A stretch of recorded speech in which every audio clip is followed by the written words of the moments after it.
Hi, Hi, sweetie. Mom. I just pushed the record button.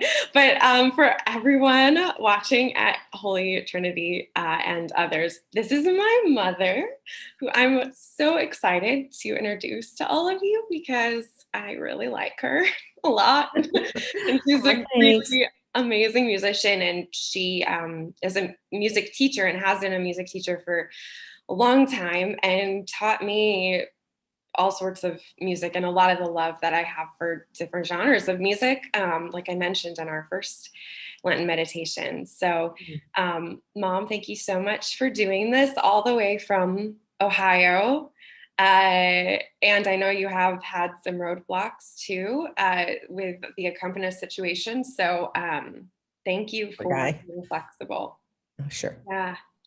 Um, so to start, tell me, I mean, I know already, but for those watching, can you just tell me a little bit about what you do, who you are as a musician and a person, and kind of just some How facts much time do I have? about So, um, yeah. So I am first and foremost a mom of six beautiful children who I love dearly.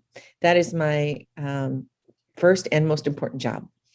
And then after that, I am very happily employed singing Latin Mass at St. Rocco Parish in Cleveland, Ohio, right now. Although I've sung for lots of different parishes, but this is probably the best situation I've ever had. I love it. And as a musician, well, wait, so then that's two of my jobs. I also tutor a lot of different things, but because I'm still homeschooling one child and homeschooled my four older daughters, homeschooled my other son for a little while, and then he went to school because he needed to. But so we've had a very close family. We're a very tight family, I think partly due to the fact that we did homeschool and that we really prioritized on our family and our faith. And and so that's been my job in my life for the last 36 years. I was just reflecting on last interview I did with Father Jonathan. They talked about how they sing a blessing at the table, and I remembered we always would sing the doxology every night. Yes, Like music yes, was definitely a part of our lives growing up. yeah, yeah, My mom made sure that it was just part of our everyday and part of our sort of our training and learning. yeah, yeah, yeah, absolutely. But also because I always saw music as being my way to pray and my way to really connect with the spiritual realm. And I wanted my children to have that beauty in their life. And it worked out pretty well with the girls. The boys struggle a little bit. But with the girls, it turned out to be a blessing. We did a lot of singing together when they were smaller, and even when they through high school. So And my mom's amazing. She's a trombone player too. Like that was what she we went to weren't going to school mention for. that, but yeah, that was my major in college, believe it or not. Yeah, So mhm. which is so amazing. I feel like you're probably one of the only women, and probably your instrument was almost as big as you are.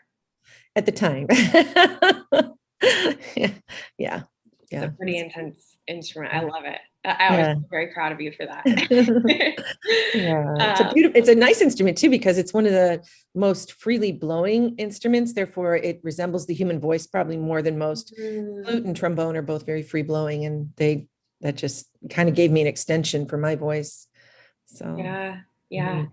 One quick story, just I wanted to touch on because it was another kind of point for me of understanding my mom's mentality around music. We went to this competition with her one time. She had two of us kids with her, and we got to come into the actual audition room, and she sang, and it was beautiful. And one of the judges asked her if she had a cold, and she did. She would always sing while she was, even when she was sick. Do what you got to do.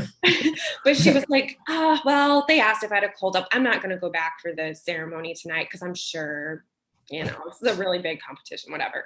And my sister and I were like, but mom, like, let's just see. Let's just see. And we walked into this auditorium. I think we were a little bit late and we sat down in the back. I think my mom took off her shoes. You're like, whatever, we're just going to No, we sat on the floor because there wasn't room anywhere else. Yeah. And she got first place and she was like dumbfounded. I don't even think you went up on the stage because you were like, what? Me? I think your teacher brought it down for you, or the lady that was working with you at the time. So, but my sister and I were like, whoa, well, we knew she was good, but I guess everyone else knows she's good too.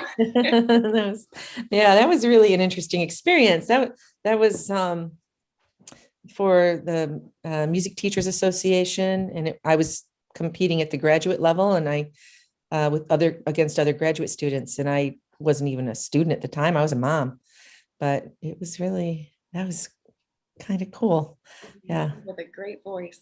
So anyway, I had to just share that quick because I remember that moment very clearly. Like, whoa, a lot of pride.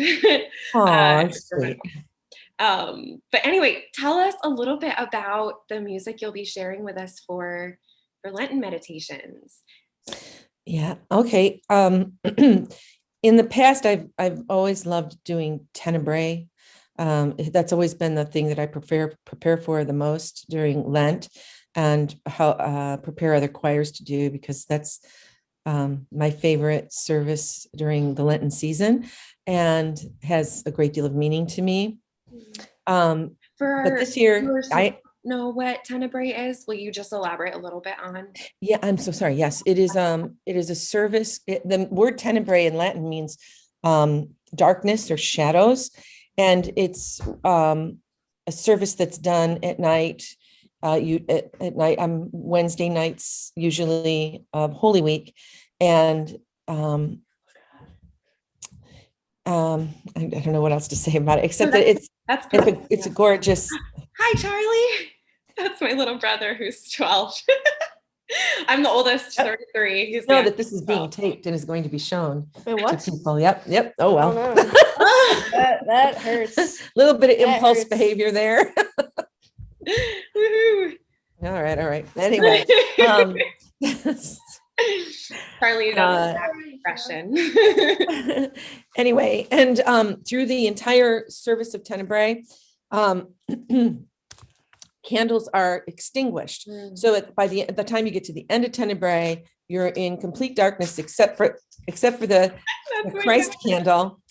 And the Christ candle, this is family living. The Christ candle remains lit, and then it's removed. I'm so sorry. Removed to the sacristy by the priest or whoever's officiating, and then there's a very, very loud, what you could call clamor, or it's supposed to, like be the earthquake at the time of Christ's death. The light of Christ is brought back in, and the people leave in silence, and that is just, it's just so beautiful, and I love it, and it's deeply meaningful service. So. Yeah.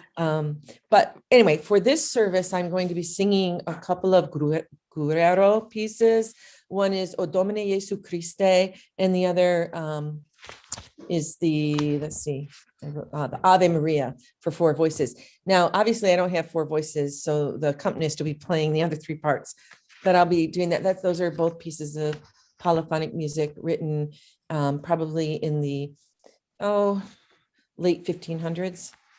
So then, and then I will be interspersing in between that some chant for the Lenten season. I'm going to do the Lenten hymn, Audi Benigni Conditor, and that is usually sung every Sunday during Lenten masses, if you're at a Latin mass, and then an antiphon for Maundy Thursday, the Ubi Caritas, is another chant that I'll do, and then I'll do the Ave Regina Celorum, which is the Marian anthem for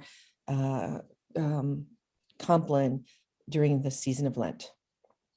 So And then after that, I'm going to do my absolute favorite. I'm going to make the big jump and go right into some spirituals that written and arranged by Harry Burley. And they're just they're just gorgeous. I love spirituals.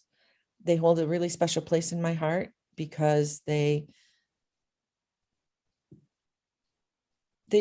a depth to them that I can't even explain it. There's just the texts are usually super simple and the melodies are usually very simple and somewhat repetitive, but yet there's incredible depth in the music itself. And I mean, when I say depth, I'm not talking about necessarily just musical depth. I'm talking about spiritual depth, that they just they just grab you. I don't know how else to say it, except they're just my absolute favorites. I've always loved them.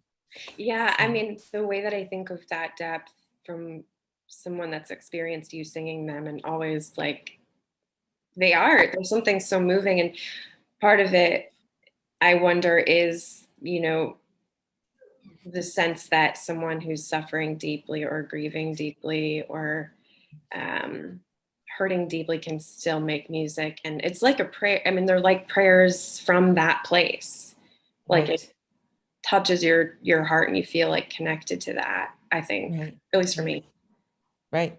And connecting to history has always been an incredibly important part of why I do music, because it connects you with those who've gone before us. And when I think about the African Americans and the just the beauty and the passion with which they express just everything they do, but especially in the spiritual realm. And I think that their music expresses something so deep and beautiful that not much other music that I know, that there are few things that touch upon that the way that does. So there's a soulfulness to that tradition. Yeah. For sure. So, and then, the chant, of course, when you're singing in a Latin mass, and there's the smells and bells, as they say, right? And you've got the stained glass windows and the crucifix and the priests in their beautiful vestments and the altar boys and the whole thing. It just, you feel like you're being taken back and that you're experiencing something that people 200-300 years ago would have experienced. And there's just something really special about having that. So history is really important to me. So. Well, thank you so much, Mommy. I can't wait to hear this music. And I know if all goes well with an accompanist, we may also hear some Bach. So we'll see. Yes, that's true. Yeah. Which I don't even know if you want to share anything on that. I know Bach is pretty much for me always just of course, Bach. Yep. Bach and I even have had teachers who've said to me, for some reason, you just connect with Bach. And I do. I do. And I love it. I will do it if I can, and I'll see, if I can make that work with an accompanist. Yeah. Well, Bach was the reason your daughter became an organist, because of Bach. So I was playing piano for a long time before that. So, but Bach. Yeah. What else is there, right? No, I'm kidding. But yeah. Well, I only wish that you were here to do it with me. I know, me too. But yeah, hopefully soon we'll make music together again. So. That'd be great. That'd be great, honey. All right. Well, I love you, and thank you so much for being here and for letting me introduce you to the viewers and people that I love on this end, and then whoever else is going to be blessed enough to hear your musical offering. So thank you for allowing me to do it. Absolutely. I love you, sweetie. Okay. Love you too.